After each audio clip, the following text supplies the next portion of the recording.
What's up, YouTube? This is the first test run of my experiment right here with the, this is actually a 16 tooth. For the record, I was running a 12 originally, and I switched it to a 16.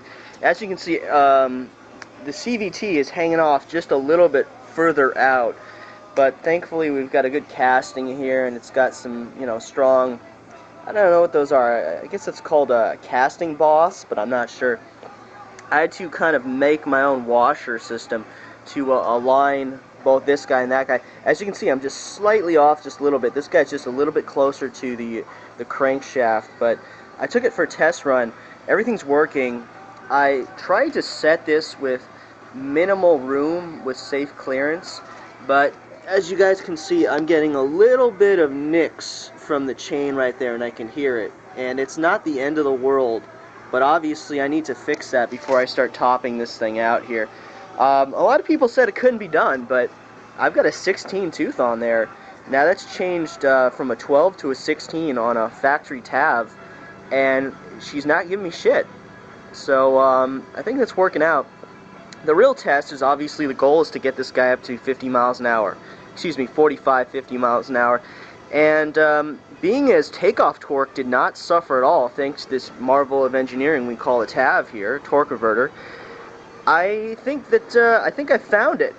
And I do have one more gear to mess around with. This is the 18 right here, and if I get really bored and want to see if I can, kill myself on a motorcycle / bicycle, this is what I'll put on there. This is a factory guy, little 12 right here. I took off this washer just because it was the wrong size fit. The most interesting thing here is unfortunately, this is the only style I could find. Now you look at this guy right here. We're noticing a difference. Not so much teeth and diameter, but the through hole itself. That's either 1/2 or 5/8. That's a 3/4. So as you can see, the assembly is just hanging over just a little bit. I don't like that at all, but at the same time, all the steel threads are contacting, and I'm having no issue. For all you who are unfamiliar with it, the actual moment where the gears are under the most stress is actually takeoff. A rough takeoff is when you're going to strip your gears. So I haven't hot dogged this thing or anything. I've just done some normal takeoffs, and so far I'm not seeing any crap. As you can see, everything's hanging over a little bit to the right side, a little bit more than it should. But at the same time, I'm not seeing anything that's really a problem here. I'm just seeing where the chain is nicking that.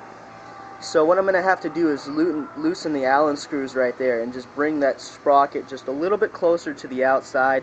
I don't care for that. As you guys can see, I do have the washer biting on here. It looks a heck of a lot deeper than it is, but it's only something like I want to say 1/16 of an inch from the edge, and frankly all that edge is nylon. Now the nylon is important to keep the sucker on there, but at the same time all the steel is contacting. That's the important part. I might look into a better nut down the line, something that's, I don't know, a little bit tougher, and then coat the inside of this with Loctite or something. Worst case scenario, the assembly will kind of, how do I say this? The assembly will come loose, and all of a sudden I'll lose power on the road, which is not the end of the world. Quite honestly, the thing that scares me the most about this project is something locking up while I'm on it and getting tossed over the handlebars. I've actually had that happen to me on a motorcycle. I don't recommend it. Yeah, I've had a couple motorcycle accidents over the years. Nothing really severe or anything like that. I'm kind of surprised. I've never broken a bone in my life. I'm really kind of rambling on here about my own personal crap you guys don't care about. Everything on the bike is working okay other than that. I did have one folly this morning. The chain, oh yeah, we're into this for 30 miles here.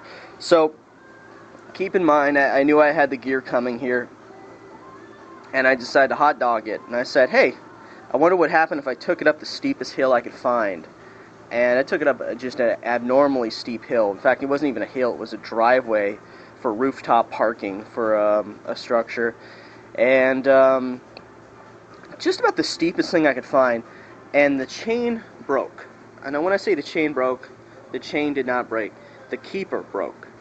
So the chain, everything that had a pin in it was hammered together, held up fine, but the keeper, gone. In fact, I parked the bike safely, walked back to the spot when everything just went to shit, and looked for it, could not find it. At the same time, I don't know if I'd even want to save anything that got torn apart. I'd imagine it's at least in 2 pieces. So, other than that, everything's working good here. Just for all you curious, I'm not getting any crap from the police. I actually had a brand new Dodge Charger. I love those things. I love those Charger police cars. Drove right by me, eye contact and everything. Didn't give me crap. I think it's because I had the license plate on, and of course I had a Department of Transportation regulation helmet.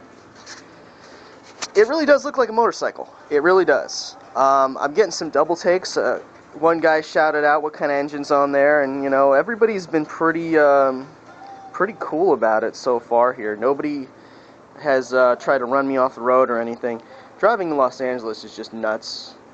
Anybody who lives in LA or passes through knows how crazy it can get. Luckily, I live on the west side of Los Angeles here. Downtown, it gets just freaking crazy with the one-way streets. That's a little bit more about it. So at the moment, I'm going to bring that sprocket towards me, keep it nice and safely away from this, I don't know what this is. I don't know if this is zinc or aluminum or what exactly it is. Thankfully, it's softer than steel. But I'm going to bring that sprocket closer to me, tighten everything down, and then put the cover on it and take it for a speed run and see what I can do for it. Now, for all you paying attention, I'm at the 40 mile per hour mark, excuse me. Let's see if I can bring this up here. Yeah, 42.3 miles an hour. Realistically, I'm going to call that about 41 miles an hour is what I'm doing this. I'm just really kind of a stickler for not being full of shit. And, I mean, if I could just vent for a second, I've seen a lot of people that are like, oh yeah, I'm doing 55 and this kind of stuff. And, you know, I look at their setup and I'm like, there's no way you're doing 55. There's no way you guys are doing 55. So I'm a little bit more realistic in my speed at this point, but when that guy says 45, says 50 miles an hour, that's where I'm going to stop. Once again, just for kicks, I got that gear. And I know some of you at home are like, that's nuts, but you know what? I paid $3 for the gear, $10 for shipping, so another $3 for the gear. Why not? You know, I just couldn't pass it up. Meanwhile, this is Project B right here. This is actually my brother's bike, and we just got this guy running. I was kind of having fun putting this thing together, and it was cool. It's cool. Please ignore the masking tape. It needs to be zip tied in place. Interestingly enough, for all you guys have these little motorbike kits, could not figure out. I think you guys know I'm mechanically apt at this point, but for all you guys at home who can't get these things to go, and I was just scratching my head, the manufacturer actually told me swap the blue and the black wires. Whereas I had black to black and blue to blue, he says cross them. Go black to blue and vice versa. And started right up. In fact, the throttle stuck really bad the first time around. But yeah, just little 2 cents for all you guys curious about that kind of stuff. That's about it for YouTube. I'll do another video and report how fast I can top out this guy here. All right, later.